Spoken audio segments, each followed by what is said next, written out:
अस्सलाम वालेकुम नाज़रीन, मैं हूं आपकी होस्ट ज़ोया काजी और आप देख रहे हैं अल सादिया तिब्बी फाउंडेशन के प्लेटफॉर्म से मुझे। नाज़रीन, हमारी नफ्सियात के हवाले से जितने भी प्रोग्राम्स हैं उसको आपने देखा होगा। आज जो हम आपको मर्दों की नफ्सियात के बारे में बताने जा रहे हैं वो रिलेटेड है मियाँ बीवी के रिलेशन से।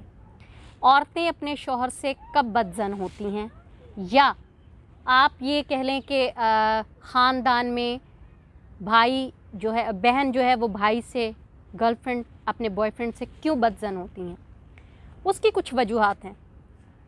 ये मोस्टली कबायली इलाकों में पाया जाता है, बहुत ही बैकवर्ड एरियाज़ में पाया जाता है, जैसे कि बहुत पसमानदा गांव हो गए, कुछ वडेरों की फैमिलियां हो गई, कुछ अमीर तरीन लोग, जिसे कह लें कि पठान फैमिली हो गई, जो हमारे पेशावर से, जो हमारे KPK से, बहुत ऐसे एरियाज़ जहाँ पे सिर्फ़ और सिर्फ मर्द की हुकूमत होती है।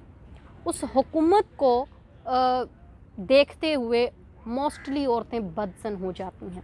बल्तिस्तान की एक लड़की थी जिसको साइकिलिंग का शौक़ था। वो ओलंपिक में हिस्सा लेना चाह रही थी। उस लड़की ने बहुत कोशिश की कि उसके घर वाले मान जाएं, लेकिन उसको ये कह के चुप करवा दिया गया कि मुझे ये बात दोबारा नहीं सुननी, हमारे ख़ानदान में ऐसा नहीं होता, लड़कियां ये नहीं करती। उसका नतीजा ये निकला, लड़की ने 1 साल तक कोशिश की अपने घर वालों को मनाने की, मार भी खाई, सब कुछ हुआ, लेकिन आखिर में उस लड़की ने घर से भाग जाना मुनासिब समझा और वो भाग कर अदर कंट्री में चली गई जहां उसे ओलंपिक में हिस्सा लेना था। साइकिलिंग सीखी, सब कुछ किया, उसने अपना नाम कंपटीशन में दे दिया और फिर उसने रेस विन करने के बाद अपना इंटरव्यू दिया कि मेरे घर से भागने की वजह सिर्फ़ और सिर्फ फजूल के, बेकार के रस्म व रवाज थे। जैसे कि कहा जाता है कि बीवी को जो काम कहा जाए, जो हुक्म दिया जाए, वो बिला चूंचरा मान ले। मतलब बीवी को मोटिव नहीं बताना, बीवी को ये नहीं कहना कि भाई इस काम के पीछे ये वजह है इसलिए तुम्हें ये कर लेना चाहिए, बस तुम्हें कह दिया ना कर दो तो कर दो।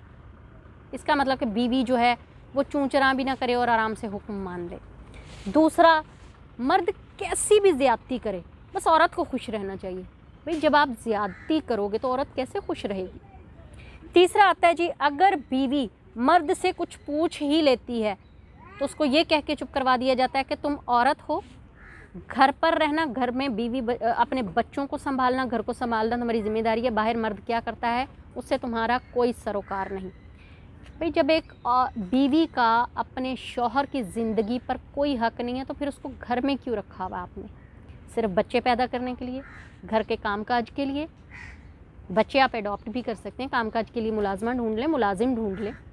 फिर बीवी क्यों चाहिए जब आप उनको बराबरी के हकूक़ नहीं दे सकते? अगर ऐसा कुछ होता तो हमारे नबी पाक सल्लल्लाहु अलैहि वसल्लम हमेशा अपनी बीवी हज़रत आयशा रज़ी अल्लाह ताला अन्हा से मशवरे ना करते। वो खाना पकाए, बच्चे पैदा करे, पाले पोसे, घर को संभाले, फिर भी बीवी की कोई वक़्त नहीं है मर्द के सामने। इसकी हंसी मर्द के लिए हो, इसका सजना संवरना अपने मर्द के लिए हो, इसका घर से बाहर जो जाना है वो जायज़ नहीं है। भाई जिनके शौहर मर जाते हैं, जिनको फैमिली में उनके ससुराल वाले धक्के दे के निकाल देते हैं, वो आगे की नहीं रहती, पीछे की नहीं रहती, उनमें हुनर, एबिलिटियाँ होने के बावजूद उनको तस्लीम नहीं किया जाता, वो औरतें कहाँ जाएं। उसके अलावा बीवी कुछ भी करने से पहले 10 बार मर्द से पूछे, चाहे वो जायज़ काम ही क्यों नहीं कर रही, कोई घर का संवारने वाला ही काम क्यों नहीं कर रही। हमारे एक नेबर में एक खातून रहती थी, वो जब भी घर के बर्तन, क्रॉकरी वगैरह ख़रीदती थी अपने पॉकेट मनी बचाने के बाद, उसके जो पैसे बचते थे उसके वो कोई क्रॉकरी ख़रीद ली, कोई बेडशीट ख़रीद ली, तो उसका शौहर उसको इसी बात पर पीटता था कि तुमने मेरी इजाज़त के बगैर ये चीज़ें क्यों ख़रीदी, और उसी वक्त सब कुछ तोड़ फोड़ देता था। अच्छा, उसने पूछना शुरू कर दिया कि जी ये मैं चीज़ बना लूँ, हाँ तुम्हारे पास पैसे हैं, लाओ दो इधर, मैं खुद ले आऊँगा। कोई ज़रूरत नहीं है ये चीज़ बनाने की, जैसे चल रहा है वैसे चलाओ। फिर जब उनके घर में कोई गेस्ट आ जाता था तो गेस्ट आने के बाद अपनी बीवी से कहता था कि जाओ फलां के घर से बर्तन मांग लाओ। ये सिर्फ़ और सिर्फ अपने मर्द होने की सेटिस्फेक्शन वो अपने माइंड में लिए घूमता था कि मैं मर्द हूँ, मेरा जो रोब है वो, मेरा राज है वो चलेगा। ऐसे सिचुएशन में औरतें अपने शौहरों से, अपने मर्दों से बदज़न हो जाती हैं। हमेशा औरत से अपनी बात मनवाने के लिए उन्हें दलील दें, उनकी इज़्ज़त करें, फिर आप अपनी बात उनके आगे रखें। ये औरत से बात मनवाने का, औरत से इज़्ज़त करवाने का बेहतरीन तरीका है। बहुत सारी ऐसी पठान फैमिलीज़ मैंने देखी हैं, ऐसी मैंने कबायली फैमिलीज़ देखी हैं जो कि अपनी बीवी को वो हर तरह की सहूलत देते हैं, अपनी बीवी को अपने बिज़नेस में बराबर की परसेंटेज देते हैं, अपने बिज़नेस में उनकी इन्वॉल्वमेंट लेते हैं। लेकिन 90% पठान फैमिली, 90% कबायली फैमिलीज़, 90% वडेरा फैमिलीज़ इस चीज़ को एक्सेप्ट करने के लिए तैयार ही नहीं कि औरत भी कुछ कर सकती है या औरत को भी कुछ करने का मौका दिया जा सकता है।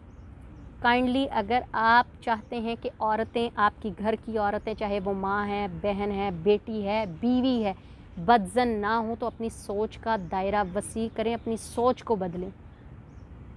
आप उन्हें उनके मिजाज के मुताबिक समझने की कोशिश करें, फिर देखें आपकी जो रिस्पेक्ट होगी, आपके लिए जो सोच के दायरे हैं, आपके जो कारोबार के दायरे हैं, आपके घर के मसले मसाइल हैं, वो किस तरह चुटकियों में हल होना शुरू हो जाएंगे। तो ख़ुद भी खुश रहिए, अपने घर वालों को भी खुश रखिए, अपने घर की औरतों को समझिए, आपकी ज़िंदगी बहुत आसान हो जाएगी। उम्मीद है नाज़रीन आपको ये प्रोग्राम अच्छा लगा होगा। काइंडली इसको लाइक करें, शेयर करें, सब्सक्राइब करें हमारे चैनल को, बेल आइकन का बटन दबाएं ताकि ऐसी कई चीज़ें आपके साथ डिस्कस हो सकें जिनकी आपको, हमें, मुआशरे को ज़रूरत है। अगर किसी को मुझसे टेलीफ़ोन पर बात करनी है तो मंडे टू फ्राइडे सुबह 11 बजे से दोपहर 2 बजे तक स्क्रीन पर दिए गए नंबर्स पर कॉल कर सकता है। अल्लाह हाफ़िज़।